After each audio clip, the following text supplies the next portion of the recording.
Hello दोस्तों, कैसे हैं आप लोग। उम्मीद है कि सभी लोग बहुत अच्छे होंगे और अपनी पढ़ाई भी बेहतर तरीके से कर रहे होंगे। आइए आज हम लोग लास्ट डे जो देखा था कि भारतीय संविधान में कुछ विशेष वर्गों के लिए विशेष प्रावधान की जो व्यवस्था की गई है, इस क्रम में हम लोगों ने देखा था कि अनुसूचित जाति और अनुसूचित जनजाति के लिए क्या प्रावधान किए गए हैं। अनुच्छेद 330 और अनुच्छेद 332 के तहत क्या उनको लिए प्रावधान किए गए हैं, उसके बारे में हम लोगों ने विशद रूप से चर्चा करी कि कब अनुसूचित जाति अनुसूचित जनजाति आयोग से अनुसूचित जनजाति आयोग का विघटन हुआ, कैसे कैसे उनकी शासन कार्यपद्धति कैसे होती है, कैसे उनके आयोग जो है वर्क कैसे करता है, उनके सदस्यों की संख्या क्या है, इन तमाम सारे पहलुओं के बारे में हम लोगों ने चर्चा कर ली है। आज बाकी शेष जो दो बचे हुए हैं, आंग्ल भारतीय समुदाय और पिछड़ा वर्ग आयोग जो है हमारा, यानी पिछड़ी जाति के जो लोगों के लिए विशेष प्रावधान किया गया है संविधान में, या आयोग का जो गठन करने की पावर दी गई है, उसके संदर्भ में हम लोग चर्चा करेंगे। आइए इसको स्टार्ट करते हैं। सबसे पहले स्टार्ट करते हैं हम लोग आंग्ल भारतीय समुदाय को लेकर के। देखिए, आंग्ल भारतीय समुदाय आप लोग बहुत दिनों से सुनते आए होंगे। आपने देखा होगा आंग्ल भारतीय समुदाय बार बार आपको न्यूज़ में सुनने में आता है। जब ये लोकसभा वगैरह के चुनाव होते हैं या राज्यों की विधानसभाओं के चुनाव होते हैं तो ये मुद्दा काफ़ी कुछ देखने को मिलता है। तो पहले हम लोग जानते हैं कि आंग्ल भारतीय समुदाय एक्चुअल में है क्या और क्यों इसकी ज़रूरत पड़ी भारतीय संविधान में रखने के लिए। तो साथ ही साथ मैं अभी आपको बता दूं कि जो ये आंग्ल भारतीय समुदाय है, इनका प्रतिनिधित्व हमारी संसद में भी है और राज्यों की विधान सभाओं में भी इनको स्थान दिया गया है। आप देखेंगे तो राष्ट्रपति महोदय लोकसभा में 2 आंग्ल भारतीय समुदाय के लोगों को नियुक्त करने की शक्ति रखते हैं यदि उनका प्रतिनिधित्व नहीं है, और राज्यपाल राज्यों में विधानसभाओं में 1 आंग्ल भारतीय समुदाय के प्रतिनिधि को नियुक्त करने की शक्ति रखते हैं यदि उनका प्रतिनिधित्व नहीं है। तो ये जो आपके तमाम सारे जो विषय आ रहे हैं, यानी कि अनुच्छेद 331 और 333 अगर आप देखेंगे तो अनुच्छेद, अभी जो मैंने आपसे बात करी कि अनुच्छेद 300 मैंने कहा कि राष्ट्रपति महोदय के पास शक्ति है कि जिसमें आंग्ल भारतीय समुदाय के लोगों को लोकसभा में 2 स्थान दिया जाए उनके लिए। तो अनुच्छेद 331 में ये प्रावधान किया गया है। और अनुच्छेद 333 में प्रावधान किया गया है कि राज्यों की जो विधानसभाएँ हैं, यानी राज्य विधानमंडल में की जो विधानसभा जो है, उनकी जो सदन है, निम्न सदन, इसमें 1 व्यक्ति को राज्यपाल नियुक्त कर सकते हैं। ये अनुच्छेद 333 में प्रावधान किया गया है।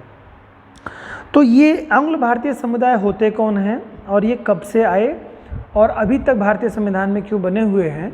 समय समय पर यह भी चर्चा देखने को मिलती है कि कहा जाता है, और अभी आपने हाल ही में चुनाव जो लास्ट हुए उसमें देखा कि मतलब इनके प्रतिनिधित्व को समाप्त करने की बात कही जाती है। जैसे आरक्षण को समाप्त करने की बात कही जा रही थी कि SC ST के आरक्षण को समाप्त कर दिया जाए, तो सरकार ने उसको एक्सटेंड कर दिया, अगले 10 सालों के लिए बढ़ा दिया।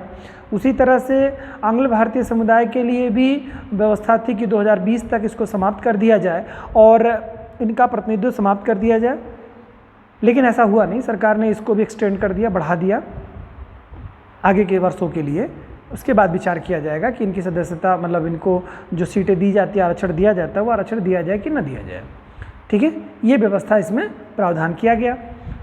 देखिए, आंग्ल भारतीय समुदाय होते कौन हैं।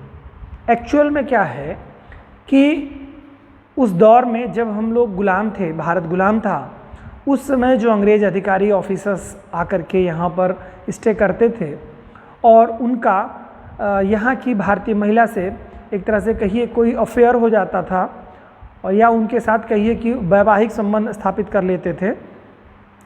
तो वैवाहिक संबंध स्थापित करने वाले बच्चे भी और ख़ासतौर से अफेयर के जो बच्चे रहते थे, यानी कि कहिए कि पुरुष पिता, विदेशी पुरुष पिता या अंग्रेज पुरुष पिता जो हो और भारतीय महिला, उसके द्वारा जन्मा बच्चा जो है आंग्ल भारतीय समुदाय का बच्चा कहलाता है, आंग्ल भारतीय समुदाय के लोग कहलाते हैं। अब होता क्या था कि जो अंग्रेज होते थे यहाँ पर आते थे, अपनी सेवा देते थे, सरकारी सेवा में रहते थे, तो उनका किन्हीं कार्डों से एक तरह से कहिए प्रेम प्रसंग कह सकते हैं आप इसको, या कह सकते हैं वैवाहिक रिलेशन स्थापित हो गए, और वो यहाँ पर उनके द्वारा जो बच्चे का जन्म हुआ, और फिर वो जब अंग्रेज यहाँ से गए तो उन लोगों को अपने साथ नहीं ले गए।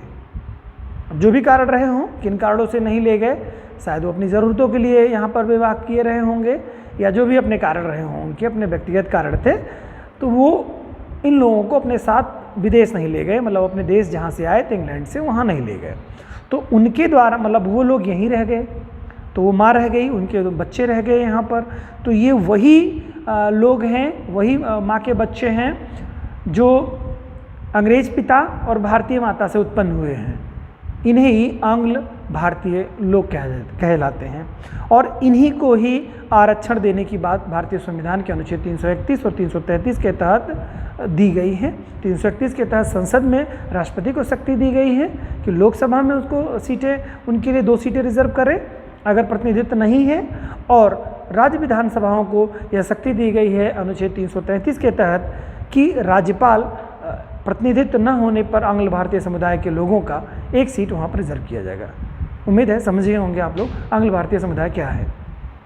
तो ये वही लोग हैं जो भारतीय माता और ब्रिटिश पिता के संतान जो होते हैं, या कहीं उनके वंशज जो हैं, इनके थ्रू जो आगे चल करके आप सोचेंगे कि ये तो बहुत ज़माने की बात है, अंग्रेज़ तो 46 में ही 47 में ही चले गए, और फिर उसके बाद में ये कैसे रह गया अभी तक, कैसे इतने लंबे समय तक, तो उनके बच्चे का सेंस जो होता है ना, उस तरह के क्रम में ये चल रहा है। इस कारण से ये आरक्षण इस तरह से सुविधाएं मिली हुई हैं। ठीक है, आइए थोड़ा और डिटेल देखते हैं किन अनुच्छेदों में और क्या बातें बताई गई हैं।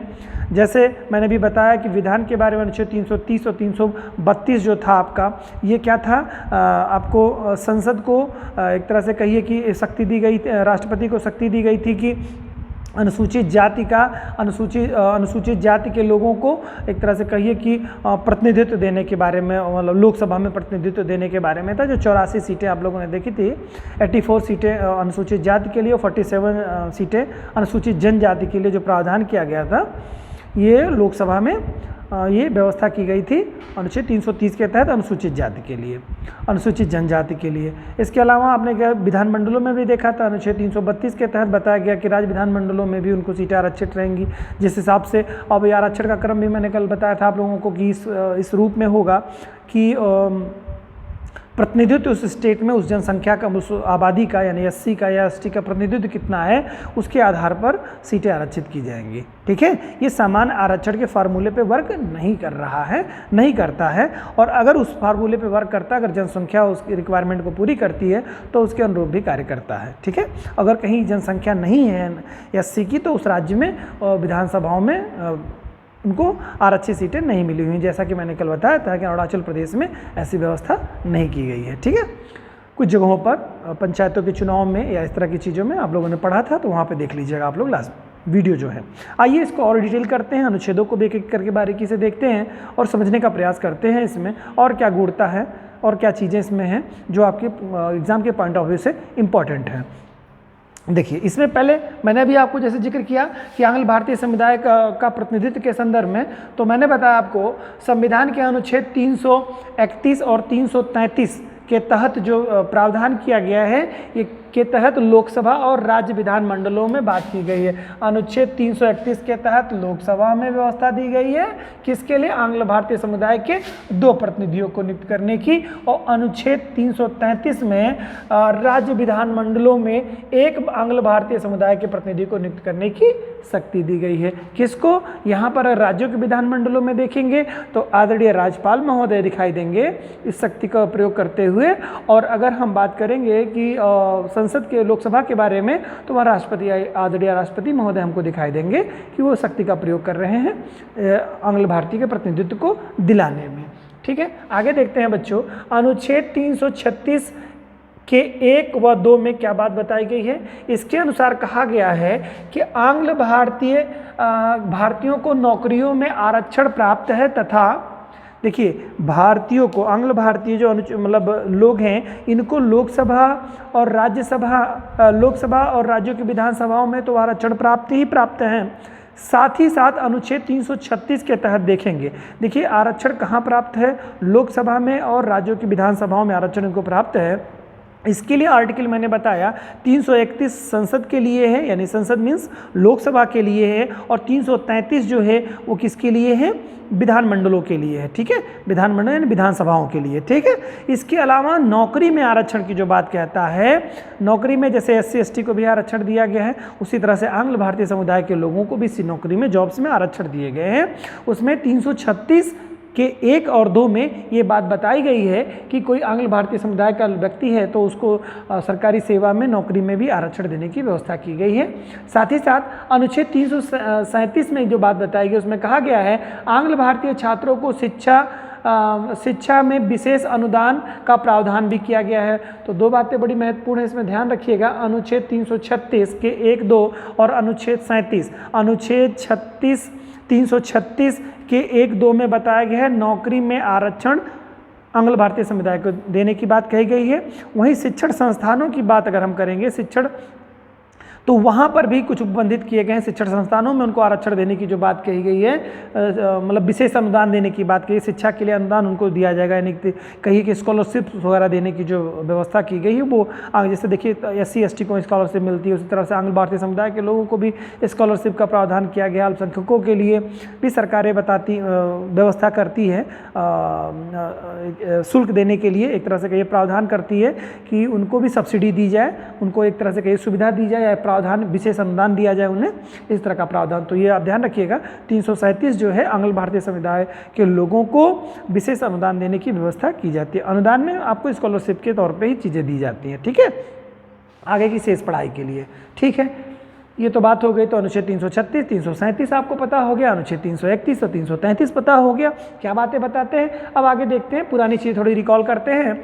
अनुसूचित जाति और अनुसूचित जनजाति के लिए अनुच्छेद 330 और 332 में आपने देखा प्रावधान था ही। 330 जो है संसद में उनको सीटें दिलाने की बात कर रहा था, और 332 जो है राज्य विधानमंडलों में सीट उनको आरक्षित दिलाने की बात करता है। वही बात है। आगे बच्चों है क्या, आंग्ल भारतीय सदस्यों के मनोनयन संबंधी प्रावधान अनुच्छेद 331 और 333 जो अभी हम लोगों ने चर्चा विशद रूप में की, उसके बारे में यहाँ बता रहे हैं। किया गया है संविधान के प्रारंभ में के 10 वर्ष। अच्छा, ये चीज़ बड़ी दिलचस्प ये भी है, मैंने आपसे कल काफ़ी लंबी इस पर हम लोगों की चर्चा हुई थी, जिसमें हमने बताया था कि ये जो आरक्षण के प्रावधान किए गए हैं भारतीय संविधान में कुछ विशेष वर्गों के लिए, यानी SC ST OBC और आंग्ल भारतीय समुदाय के लिए जो व्यवस्था दी गई थी ये मात्र 10 ईयर्स के लिए थी, यानी 10 सालों के लिए थी।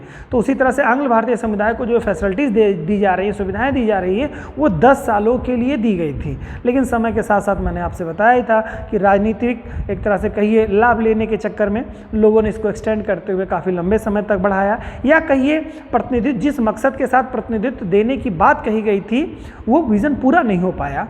तो इस नाते सरकार ने इसको, जो भविष्य की सरकारें थी, पास्ट की जो सरकारें थी, उन्होंने इसको भविष्य के लिए एक्सटेंड करते चले गए, और आज तक ये ऐसा ही होता आ रहा है। ठीक है, तो क्या है इसमें, ये संविधान के प्रारंभ से 10 वर्ष तक यानी कि 1960 तक के लिए यह प्रावधान किया गया था, किंतु प्रत्येक 10 वर्ष पर इस अवधि को बढ़ाया जाता रहा है। ठीक है, वर्तमान में इसमें एक बड़ा सुधार किया गया, बेहतर तरीके से आप इसको ध्यान रखिएगा, ये क्वेश्चन पूछ सकता है आपको एग्जाम में। वर्तमान में 95वें संविधान संशोधन जो कि 2009 में किया गया था, 2009 में किया गया, क्या 95वां संविधान संशोधन किया गया, और इस अवधि को क्या कर दिया गया, फिर बढ़ा करके एक्सटेंड करके 2020 तक के लिए कर दिया गया था, और आगे फिर इसको एक्सटेंड कर करके आगे की अगले 10 सालों के लिए फिर एक्सटेंड कर दिया गया है, बढ़ा दिया गया है। ठीक है, तो ये बात थोड़ी सी ध्यान रखिएगा। और ये जो बढ़ा दिया गया का ये जो किस अनुच्छेद में दिया गया है, तो अनुच्छेद 333 के लिए राज्य विधानमंडलों में आपने देखा है सीटों को बढ़ाने की बात कही जाती है, तो वो आपका इसके तहत है। ठीक है, तो ये तो आपका थोड़ा सा था आंग्ल भारतीय समुदाय के प्रतिनिधित्व के लिए, टॉपिक थोड़ा छोटा है, इससे आपको काफ़ी क्वेश्चन यहीं से संभवतः मिल जाएंगे, और इसके बारे में आप समझ चुके होंगे डिटेल में कि आंग्ल भारतीय समुदाय किसे कहते हैं। तो अब मुझे लगता है इसका कोई कन्फ्यूजन आपको नहीं रहेगा कि आंग्ल भारतीय समुदाय के लोग कौन होते हैं और इनका क्या रोल है, किन संविधान में किस तरह से आरक्षण। तो इसमें कुल टोटल 4 अनुच्छेद आपको थोड़े याद रखने होंगे, अनुच्छेद 331, अनुच्छेद 333, अनुच्छेद 336 और अनुच्छेद 37 के बारे में। ये लगातार आपके 4 आर्टिकल्स आपको याद होने चाहिए। इन 4 आर्टिकल्स में विशेष प्रावधान किया गया। मैं फिर से एक बार जिक्र कर दे रहा हूँ आप लोगों के लिए।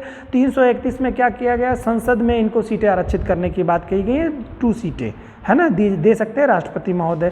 333 क्या कहता है, राज्य विधानमंडल में राज्यपालों को शक्ति दी गई है, अगर इनका प्रतिनिधित्व राज्य विधानमंडलों में नहीं है तो 1 सीट इनके लिए आरक्षित की जाएंगी, ये बात कही जाए। 336 में जो बताया गया, 336 के 1 और 2 में क्या कहा गया है, इसमें यह बताया गया है कि नौकरी में इनको आरक्षण देने की बात कही गई है कि अगर नहीं मिल रहा है तो मतलब इनको प्रतिनिधित्व दिया जाए, आरक्षण की व्यवस्था की गई है। उसी के साथ 337 में देखा जाएगा तो स्कूलिंग शिक्षा के लिए अनुदान देने की बात कही गई है, इनको अनुदानित करने की बात कही गई विशेष शिक्षा के लिए, ठीक है। तो ये 4 आर्टिकल जो हैं काफ़ी महत्वपूर्ण हैं इसके लिए। आइए हम लोग स्टार्ट करते हैं ओबीसी आयोग या एनसीबीसी आयोग के बारे में, नेशनल बैकवर्ड क्लास के बारे में हम लोग स्टार्ट करने चल रहे हैं। ये भी बड़ा महत्वपूर्ण है बच्चों। एनसीबीसी आयोग जो आपका है ये बड़ा ही महत्वपूर्ण है। आज भी इसका जो चलता है, मतलब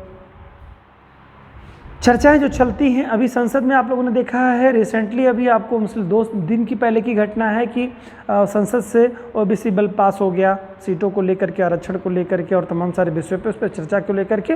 ये कभी हम लोग इस पर आगे चल करके चर्चा करेंगे। आज हम लोग इसके आयोग के बारे में देखते हैं, किसमें संविधान के किस अनुच्छेद में इसके बारे में प्रावधान है, क्या पहले यह एक सरकारी संस्था थी या नहीं थी, और यदि आज है तो कब से है, और क्या तमाम सारे विषयों पर इस पर हम लोग चर्चा करने वाले हैं।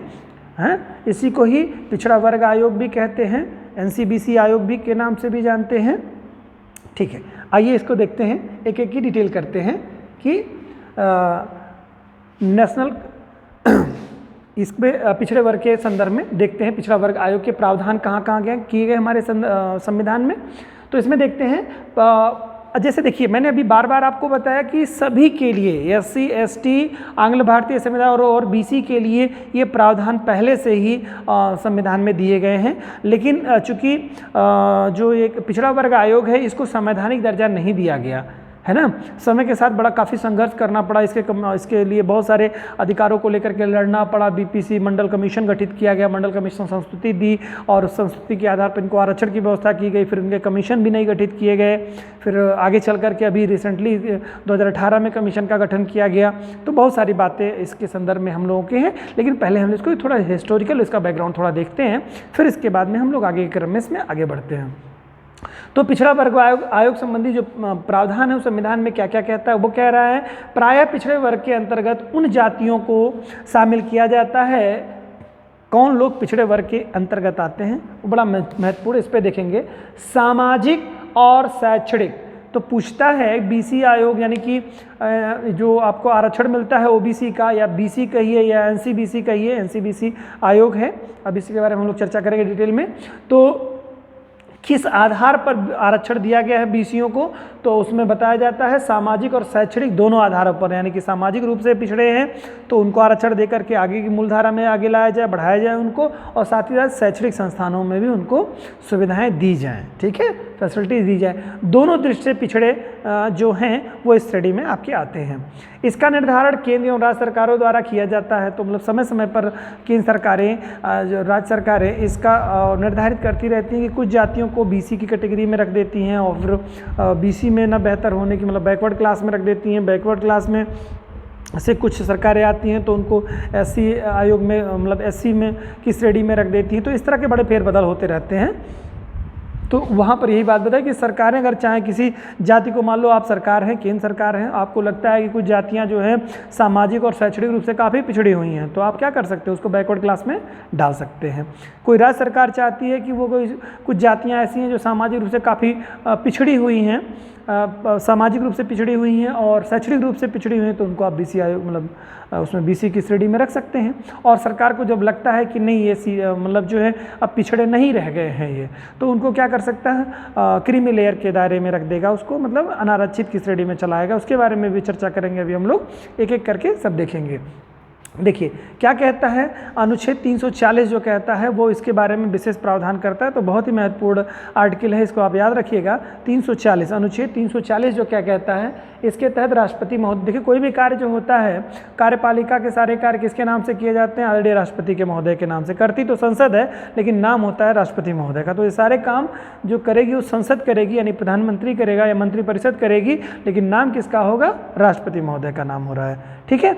तो अनुच्छेद 340 के तहत राष्ट्रपति को पिछड़े वर्ग की दशाओं और कठिनाइयों का अन्वेषण कर उसके सुधार हेतु सिफारिश करने के लिए एक पिछड़ा वर्ग आयोग नियुक्त करने की शक्ति दी गई है, ठीक है। अनुच्छेद मतलब यानी कि जो पिछड़ा वर्ग आयोग का जो मेंबर, अभी तो बहरहाल इस समय सदस्यों की संख्या दूसरे रूप में है, यानी 3 सदस्य हैं, एक अध्यक्ष एक उपाध्यक्ष मिला करके 5 सदस्य हैं और एक सचिव हैं, सचिव के फिर कई सारे फेज बने हुए हैं। तो कुल मिला के कहने का मतलब 5 सदस्यीय निकाय यह भी है, जैसे अनुसूचित जाति अनुसूचित जनजाति निकाय आप लोगों ने देखा, 5 सदस्यीय निकाय वे लोग भी थे, एक अध्यक्ष एक उपाध्यक्ष और बाकी 3 सदस्य हुआ करते थे। सेम ऐसा ही अभी वर्तमान समय में इसकी संरचना इस रूप में बन चुकी है। तो यहाँ पर वही कह रहा है, अनुच्छेद 340 के तहत राष्ट्रपति महोदय को शक्ति दी गई है कि वो क्या करें, पिछड़े वर्ग की दशा और कठिनाइयों को अन्वेषण यानी खोज करने के लिए और उसमें सुधार करने के लिए एक आयोग का एक पिछड़ा वर्ग आयोग नियुक्त करने की शक्ति दी गई है, यानी कि एक कमीशन गठित करने की शक्ति अनुच्छेद 340 के तहत दी गई है, ठीक है। राष्ट्रपति द्वारा अब तक 2 पिछड़े वर्ग आयोग का गठन किया गया है। ये बात पुरानी है, मतलब अतीत की बात कर रहा है, पिछले समय की बात कर रहा है। 2 पिछड़े वर्ग आयोग गठित किए गए थे। तो पूछ सकता है कि पहला पिछड़ा वर्ग आयोग कब गठित किया गया, ठीक है। क्वेश्चन इस तरह से रिसेंटली क्वेश्चन इसमें एग्जाम में आ सकता है, क्योंकि ये बड़ा ज्वलंत मुद्दा है। ये संसद की कार्रवाई में भी आप लोगों ने ओबीसी बिल को लेकर के भी संसद में पास कर दिया गया और ध्वनिमत से पारित हो गया। किसी भी राजनीतिक पार्टी का एक भी व्यक्ति नहीं था जिसने इस ओबीसी बिल को विरोध में कोई आया हो, सभी लोग सर्वसम्मति से इस बिल को पास कर दिया गया। क्या है उस बिल के बारे में हमने अभी बताया आपको कि आगे चर्चा करेंगे उस बिल के संदर्भ में। तो देखिए क्या है, अभी ऐतिहासिक बैकग्राउंड में हम लोग चल रहे हैं। पहला जो पिछड़ा वर्ग आयोग जो गठित किया गया था वो कब गठित किया गया था बच्चों, 29 जनवरी 1953 को पहला जो आयोग कमीशन गठित किया गया पिछड़ा वर्ग का, वो 29 जनवरी 1953 को गठित किया गया था और इसकी अध्यक्षता काका कलेकर ने की थी। काका कलेकर ने इस समिति की अध्यक्षता की थी। याद कहिए कि पहला जो कमीशन गठित हुआ था इनकी अध्यक्षता में गठित हुआ था। अध्यक्षता में काका कलेलकर समिति जो है, काका कलेलकर समिति जो है, ये इसने अपना जो गठित हुई थी वो 29 जनवरी 1953 को गठित हुई थी, ये आयोग बना था। दूसरी जो समिति गठित हुई थी, दूसरी समिति 1 जनवरी 1979 को बीपी मंडल की अध्यक्षता में, बड़ी महत्वपूर्ण है ये, इसको ध्यान रखिएगा, कितने को 1 जनवरी 1979 में दूसरा पिछड़ा वर्ग आयोग का कमीशन गठित किया गया। पहला 9 जनवरी 1953 को गठित किया गया था। काका कलेलकर पूरा नाम है उनका, काका कलेलकर समिति, ठीक है, जो गठित की गई थी ध्यान रखिएगा, ये 29 जनवरी 1953 को गठित की गई थी, पहली समिति थी ये, ठीक है। उसके बाद दूसरी जो समिति गठित की गई थी 1 जनवरी 1979 को गठित की गई थी। बीपी मंडल की अध्यक्षता में मंडल आयोग का गठन किया गया था, ठीक है। तो ये मंडल आयोग की कमेटी जो है बहुत ही महत्वपूर्ण है, इसी को ही अभी आगे चल करके हम लोग चर्चा करने वाले हैं विशद रूप से, ठीक है। काका कलेलकर आयोग ने पिछड़े वर्ग की पहचान के लिए सामाजिक तथा शैक्षणिक मानदंड निर्धारित करने की सरकारी सेवाओं में इनके लिए आरक्षण की सिफारिश किया था। तो मतलब यानी कि पूछेगा, कभी एग्जाम में पूछ सकता है कि काका कलेलकर समिति जो है ये इसकी सिफारिश में क्या बातें बताई गई थी बीसी के लिए, कि जो कि 1953 में 29 जनवरी 1953 को जो कमेटी गठित की गई थी उसने अपनी सिफारिश में क्या बात बताई थी। तो सिफारिश में उसने यही कहा था, सामाजिक और शैक्षणिक मानदंड के आधार पर देने का। अभी जो आप लोग देखते हैं, अभी मैंने पढ़ा यहाँ पर, सामाजिक और शैक्षणिक रूप से पिछड़े जो जातियाँ हैं उनको बीसी की श्रेणी में रखने के लिए या बीसी की श्रेणी से हटाने के लिए जो बात कही गई थी वो किसने दी सिफारिश के आधार पर है, काका कलेलकर जो समिति है उनकी समिति की सिफारिश के आधार पर है, ठीक है। और साथ ही साथ उन्होंने बताया था कि सरकारी सेवाओं में भी आरक्षण देने की सिफारिश की थी, ठीक है। लेकिन किंतु सामाजिक तथा शैक्षणिक मानदंड अस्पष्टता परिभाषित न होने के कारण इस सिफारिश को अमान्य कर दिया गया था। यानी कि जैसे इसमें बहुत स्पष्ट न होने के कारण से क्या नहीं स्पष्ट, शैक्षणिक मानदंड जो है अस्पष्ट थे। शैक्षणिक मानदंड जो थे वो अस्पष्ट होने के कारण से क्या कर दिया गया था कि इनकी सिफारिश जो की गई थी, समिति की सिफारिश, उसको अस्वीकार कर दिया गया था। एक तरह से कहिए मानना नहीं गया था। ठीक है। इसके अलावा अगर हम लोग देखते हैं तो इसमें हम लोग बच्चों देखते हैं आगे बीपी मंडल जो कमेटी है, ये काफ़ी महत्वपूर्ण है। ये आपके एग्जाम में भी और इसके बारे में जानना भी बहुत ही आवश्यक आपको है। बीपी मंडल आयोग द्वारा 31 दिसंबर 1980 को प्रस्तुत रिपोर्ट में, तिथि बहुत इंपॉर्टेंट है, ध्यान रखिएगा, 31 दिसंबर 1980 को बीपी मंडल कमेटी ने अपनी रिपोर्टें भेजी। गठित कब हुई थी? तिथि याद होनी चाहिए, 1 जनवरी 79 को गठित हुई थी और 2 साल बाद इन्होंने अपनी एग्जैक्टली 2 ईयर बाद इन्होंने अपनी रिपोर्ट दी। 79 में, जनवरी 79 में ये कमेटी गठित की गई थी और कमेटी ने 31 दिसंबर 1980 को अपनी रिपोर्ट देता है। रिपोर्ट में इन्होंने आरक्षण की बात कही थी, सुविधाएं देने की बात की थी। मैं आपको बता रहा हूं कि क्या आरक्षण की बात की थी। बीपी, देखिए होता क्या है कि सरकार ने सर्वे कराया राष्ट्रपति महोदय की स्वीकृति के आधार पर। ये आपने देखा अनुच्छेद 340 के तहत ये प्रावधान किया गया है कि राष्ट्रपति चाहे तो कमीशन गठित कर सकता है। तो दूसरा कमीशन जो गठित हुआ उसने अपनी बीपी मंडल की अध्यक्षता में उसने अपनी रिपोर्ट दी। कब दी? 31 दिसंबर 1980 को। उस रिपोर्ट में उन्होंने कहा कि भाई देखिए, बिछड़ों की जो स्थिति है वो बहुत अच्छी नहीं है और इनको तो संविधान में काफ़ी आरक्षण देने की बात उन्होंने प्रावधान किया। उन्होंने यहाँ तक बात कही बीपी मंडल महोदय ने कि जितनी सीटें खाली हैं, मतलब जनसंख्या का जितना प्रतिनिधित्व बीसी का है उतना ही इसको आरक्षण देना चाहिए। क्या कहा? कि जितना प्रतिनिधित्व है जनसंख्या का, बीसी की जनसंख्या का, उतना आरक्षण दे देना चाहिए। लेकिन उस समय की स्थिति में क्या था कि किसी भी दशा में आरक्षण 50% से ज़्यादा नहीं हो सकता था। तो आरक्षण जब 50% से ज़्यादा नहीं हो सकता था तो उस स्थिति में क्या हुआ कि आप देखेंगे 15% एससी को आरक्षण मिला हुआ है और एसटी को अगर देखा जाए तो 7.5% आरक्षण मिला हुआ है। तो कुल मिला के 21.5 या लगभग 22% आप आरक्षण की बात सोच लें कि ये इतनी सीटें हो गई, 22% आरक्षण इनके पास हैं और लगभग हैंडीकैप वगैरह को मिला करके देखेंगे 1% आरक्षण उनको हो जाता है। तो लगभग करीब में 23% आरक्षण हो गया। अब बची सीटें कितनी अगर देखेंगे तो 50% तो अनारक्षित सीटें हैं, बाकी 50 में से 23 सीटें ये निकल गई, बचे 27% सीटें। तो सिफारिश में ये कहा गया कि जितनी सीटें बची हुई हैं वो सभी की सभी सीटें आयोग को दे दी जाए, मतलब बैकवर्ड क्लास को दे दी जाए। 27% सीटें देने की सिफारिश उन्होंने कही, क्योंकि देखिए उन्होंने प्रतिनिधित्व तो जितना परसेंट जनसंख्या थी उतने के लिए कहा था, लेकिन सीटों के लिए उतने प्रावधान ही नहीं था संविधान में हमारे। आरक्षण किसी भी कंडीशन में 50% से ज़्यादा नहीं हो सकते। तो ये व्यवस्था जो दी गई थी तो वहाँ पर ये बात बताई गई थी। ठीक है। तो इस नाते जितनी सीटें थी उतने आरक्षण 27% आरक्षण दे दिया गया। तो इस नाते कहा जाता है कि मंडल कमीशन ने 27% आरक्षण देने की वकालत की थी, बात कही थी।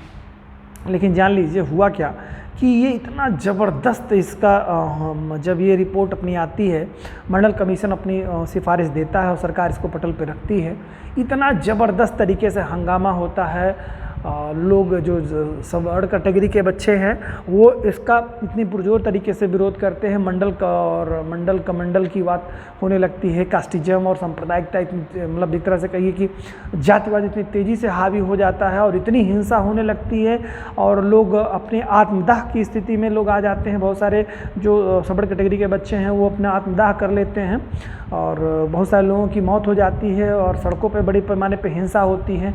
इस चीज़ को देख करके सरकार सख्ते में आ जाती है और सख्ते में आने के कारण से उसको क्रियान्वित नहीं कर पाती है। तत्काल रूप से उसको ठंडे बस्ते में, जो 80 में आई हुई जो सिफारिश रहती है उसको ठंडे बस्ते में रख देती है। उसके बाद उसकी सरकार भी चली जाती है, सरकार गिर जाती है। ठीक है। फिर अब बात करेंगे इसको 90 के दशक में जब आएगा 10 साल बाद, तब यहाँ पर आपको प्रधानमंत्री बीपी सिंह इसको देंगे, एक तरह से कहिए मंडल कमीशन के जिन को फिर निकालेंगे। फिर हु हल्ला मचेगा, हंगामा होगा, सुप्रीम कोर्ट तक बात जाएगी, सुप्रीम कोर्ट उस पर रोक लगा देगा। फिर सुप्रीम कोर्ट की सुनवाई के बाद में पुनः इसको कमीशन को 93 में फिर ये लागू होगा। तमाम सारी बातों पर चर्चा करेंगे। आइए पहले इसको थोड़ा देख लेते हैं। तो क्या करते हैं इसमें आगे क्या है, बीपी मंडल आयोग द्वारा 31 दिसंबर 1980 को प्रस्तुत रिपोर्ट में सरकारी सेवाओं में पिछड़े वर्गों के लिए 27% आरक्षण की सिफारिश की गई थी। इसके सिफारिश पर विचार करने के बाद में केंद्र ने अपनी जनता दल की सरकार के मुखिया बीपी सिंह ने 1990 में इसे लागू करने की घोषणा कर दी थी। देखिए अब कमीशन ने दिया क्या, रिपोर्ट अपनी दी थी कब, 80 में दी थी, ठीक है, 80 में 10 साल बाद, ठीक है, जो इस मतलब एक तरह से कहिए कि जो सरकार थी बीपी सिंह की सरकार ने क्या है निर्णय लिया जातीय आधार पर। उस समय देखिए वो दौर तबका है कि यहीं के बाद आप देखेंगे बाबरी मस्जिद वगैरह का जो दौर चलेगा, इसके बाद में 92 में बाबरी मस्जिद वगैरह तोड़ दी जाती है राम मंदिर निर्माण को लेकर के, और 90 के दशक में अटल बिहारी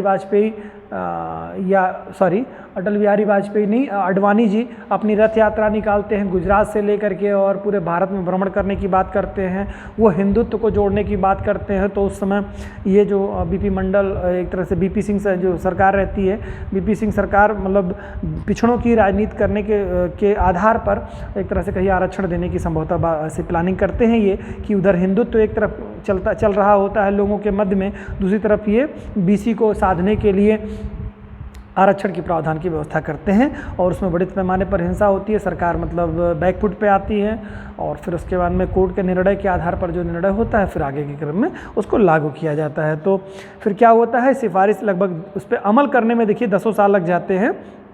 1990 में इसे लागू करने की घोषणा करती है, लेकिन पूरे देश में आरक्षण विरोधी आंदोलन प्रारंभ हो जाते हैं। क्या हो जाते हैं, बहुत जबरदस्त तरीके से आरक्षण का विरोध होना शुरू हो जाता है, ठीक है। फिर उसके बाद क्या होता है, सरकार के इस फैसले को सर्वोच्च न्यायालय में चुनौती, सुप्रीम कोर्ट में क्या दे दी जाती है, इसको चुनौती दे दी जाती है और सर्वोच्च न्यायालय ने इसके लिए एक खंडपीठ का गठन कर देती है। सर्वोच्च न्यायालय क्या कर देती है, चुनौती देने के बाद में इसमें एक खंडपीठ गठित करती है। खंडपीठ ने अपना जो निर्णय दिया वो कब दिया, 1992 में दिया, 92 में दिया, 92 में 92 में दिया।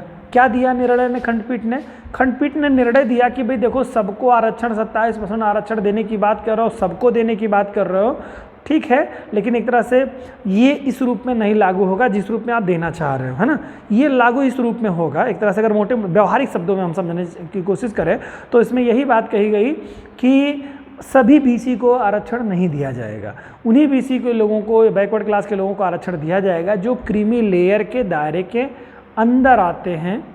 बात समझ रहे हैं, मतलब क्रीमी लेयर उस समय देखिए, क्रीमी लेयर के भी आज के मानक लगभग 8 लाख के करीब में हैं, लेकिन पहले का मानक अलग था। 1 लाख रुपए मानक थे कि जिनकी वार्षिक इनकम 1 लाख रुपए होगी, जिन बैकवर्ड क्लास के लोगों को, वे आरक्षण का लाभ नहीं प्राप्त करेंगे और जिनकी इनकम 1 लाख से कम की होगी वे लोग आरक्षण का लाभ प्राप्त करेंगे। यही क्रीमी लेयर समय के साथ साथ परिवर्तित होती रही, आगे चल करके बढ़ती घटती रही, मतलब मीन्स बढ़ती रही और आगे चल करके ये फिर स्थिति बनी कितनी, ये स्थिति बन गई है लगभग 8 लाख रुपए की इनकम के दायरे में, उससे 8 लाख ईयरली जिनकी इनकम है उससे कम है वे लोग बैकवर्ड क्लास का लाभ ले पाते हैं और जिनकी 8 लाख से अधिक है वो लोग बैकवर्ड क्लास का लाभ नहीं ले पाते, नहीं आरक्षण का लाभ नहीं ले पाते हैं। इसी तरह से आप लोगों ने देखा कि EWS सरकार ने जो है आर्थिक रूप से जो सबड़ बच्चे हैं उनको आरक्षण देने के लिए यही व्यवस्था, यही सेम कंडीशन लगाई कि उन लोगों की भी 8 लाख से कम की इनकम वाले सभी सबड़ कैटेगरी के लोग EWS के दायरे में आएंगे। आर्थिक रूप से जो कमज़ोर लोग हैं उनको इस दायरे में रखा गया है और जो इनकी व्यवस्था उससे अधिक की है वो भी अनारक्षित हैं। तो एक तरह से आप समझ सकते हैं बात को क्या है, यहाँ पर BCO में एक तरह से क्रीमी और नॉन क्रीमी बना दिया गया है। उसी तरह से आज वर्तमान समय में मोदी जी की सरकार में इन्होंने भी एक बिल ला करके ऐसा कानून बना दिया है कि जिसमें आर्थिक रूप से कमज़ोर लोगों के लिए विशेष व्यवस्था 10% सीटों की आरक्षण की व्यवस्था वहाँ पर भी कर दी गई है। आइए आगे देखते हैं। तो खंडपीठ ने 1992 में क्रीमी लेयर को अलग करते हुए, क्रीमी लेयर वही मैंने बताया जिनकी इनकम 1 लाख रुपए से उस समय, लेकिन आज वर्तमान समय में लगभग 8 लाख रुपए है, को अलग करते हुए अन्य पिछड़े लोगों को 27% आरक्षण को वैध ठहरा दिया। अब देखिए कोर्ट ने भी निर्णय दे दिया कि भाई देखिए BC को आरक्षण देना गलत नहीं है, कोर्ट ने भी कह दिया, लेकिन जिनकी इनकम वही 1 लाख रुपए के दायरे के अंदर है ईयरली और जिनकी ज़्यादा है उनको बाहर कर दिया गया। ठीक है, केंद्र एवं राज्य सरकारों को अस्थायी रूप से एक पिछड़ा वर्ग आयोग गठित करने का निर्देश दिया गया। ठीक है, यानी कि वहीं से कोर्ट ने निर्णय दे दिया कि क्या करेंगे आप लोग? केंद्र और राज्य सरकारों में दोनों में पिछड़ा वर्ग आयोग गठित करने का आदेश वहाँ से जारी कर देते हैं। और संसद ने फिर क्या किया? संसद ने क्या किया कि 1993 में एक कानून पारित कर केंद्र सरकार के सामाजिक कल्याण और अधिकारिता मंत्रालय के अधीन एक राष्ट्रीय पिछड़ा वर्ग आयोग गठित किया गया। ठीक है, बीसी आयोग एक संवैधानिक निकाय न होकर एक विधिक आयोग है। इसके द्वारा निर्देशित सुझाव को सरकार मानने के लिए बाध्य नहीं है। लेकिन ये बात कब हो रही है? ये पहले की बात हो रही है कि कब? जब 2000, एक तरह से कहिए कि 2018 के पहले के स्थिति में है। 2018 के पहले की बात ये कह रहा है। हाँ, तो बात कर रहे थे हम लोग की जो ये व्यवस्था है कि पहले संवैधानिक निकाय नहीं था, लेकिन 102वें संविधान संशोधन के द्वारा 2018 में, अगस्त 2018 में राष्ट्रीय पिछड़ा वर्ग आयोग जो है को एक संवैधानिक दर्जा दे दिया गया और इसे NCBC आयोग कहा गया। ठीक है, तो NCBC आयोग जो आपका है national council of backward class जो है ये गठित किया गया। National council of backward class ये गठित कर दिया गया है। यानी BC आयोग कहिए, चाहे OBC आयोग कहिए, या इसको NCBC आयोग कहिए, national council of backward class के लोगों के लिए एक संवैधानिक दर्जा दे दिया गया है। अब यह भी सेम जैसे SC ST आयोग है उसी की तरह से अब इसका भी बिहेवियर हो गया, उसी तरह से यह भी कार्य संचालित और क्रियान्वित करता है अपना। ठीक है, आगे देखते हैं कुछ चीज़ें। आयोग का गठन कैसे कैसे क्या चीज़ें की गई हैं उसके बारे में देख लेते हैं। राष्ट्रीय पिछड़ा वर्ग आयोग एक बहुसदस्यीय आयोग है। वही बहुसदस्यीय यानी कि 5 सदस्यीय आयोग है। इसमें एक अध्यक्ष, एक उपाध्यक्ष और बाकी 3 सदस्य होते हैं, जैसा कि SC और ST आयोग में भी आपको देखने को मिला था। सेम वही कंडीशन है।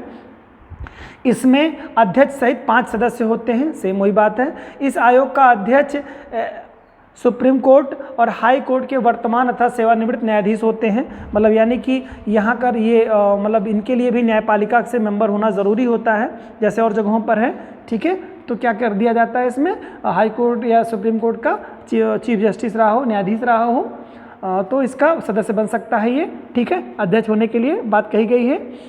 आगे है एक सदस्य समाज विज्ञानी, यानी कि बाकी जो इसके जो 3 मेंबर्स होते हैं, 3 मेंबर्स के बारे में आप देखेंगे तो इसमें क्या होगा? एक जो व्यक्ति होता है वो समाज विज्ञानी यानी समाज का विशेष ज्ञान रखने वाला हो समाज के संदर्भ में, और 2 ऐसे सदस्य होंगे जिन्हें पिछड़े वर्ग के संबंध के मामले में विशेषज्ञता यानी विशेष ज्ञान का अनुभव रहा हो, तो उनको रखा जाएगा। ठीक है, एक सदस्य जो सचिव भारत सरकार या उस स्तर पर केंद्र सरकार का कोई अन्य कार्यरत सेवानिवृत्त अधिकारी हो सकता है। तो एक सदस्य, इसमें मैंने बताया था आप लोगों को कि 5 सदस्य होते हैं, लेकिन एक सचिव का भी पद होता है। वही बात बता रहे हैं कि वो केंद्र सरकार में कार्यरत सेवानिवृत्त अधिकारी हो सकता है, इसके लिए ये व्यवस्था की गई है। ठीक है, सेम कंडीशन वही है जो बाकी चीज़ों के लिए थी। अब सदस्यों के कार्यकाल के बारे में देख लेते हैं। देखिए, सदस्यों का जो कार्यकाल होता है वो 3 वर्ष के लिए होता है। ठीक है, आपने पिछले बारों में भी देखा कि उनके कार्यकाल जैसे 3 वर्ष के लिए होते थे, एक व्यक्ति दूसरे कार्यकाल में भी जा सकता है, यानी कि 2 बार इलेक्ट हो सकता है। तो सेम कंडीशन इसमें भी यही होगी। इस आयोग के सदस्यों का कार्यकाल 3 वर्ष के लिए है। कोई भी सदस्य किसी भी समय राष्ट्रपति को संबोधित करते हुए त्यागपत्र दे सकता है, तो सामान्य सी बात है। यदि कोई सदस्य बिना अनुमति के आयोग के लगातार 3 अधिवेशनों में अनुपस्थित रहता है या उसका पद पर बने रहना पिछड़े वर्ग के हितों के अनुकूल न हो, तो उसे निलंबित किया जा सकता है। यानी कि बात आप समझ गए होंगे कि अगर कोई एक तरह से कहिए कि संवेदनहीन दिख रहा है BC आयोग को लेकर के, तो उनको राष्ट्रपति महोदय हटा सकते हैं, उनके पद से किया जा सकता है। तो ये तो थोड़ा सा था आप लोगों को BC आयोग के बारे में, NCBC आयोग के बारे में, national council of backward class के बारे में हम लोगों ने देखा, आंग्ल भारतीय समुदाय के बारे में देखा। उम्मीद है कि आप सभी लोग ये जो चारों क्लास जो हम आर्टिकल 16 में भाग जो 16 में जो आप लोगों ने पूरी तरह से इसको पढ़ा, जिसमें आप लोगों ने देखा कि इसमें जो 4 कैटेगरी के लोगों को विशेष आरक्षण देने की बात कही गई थी। अनुच्छेद 330 से लेकर के 342 तक के मध्य में आप लोगों ने देखा था।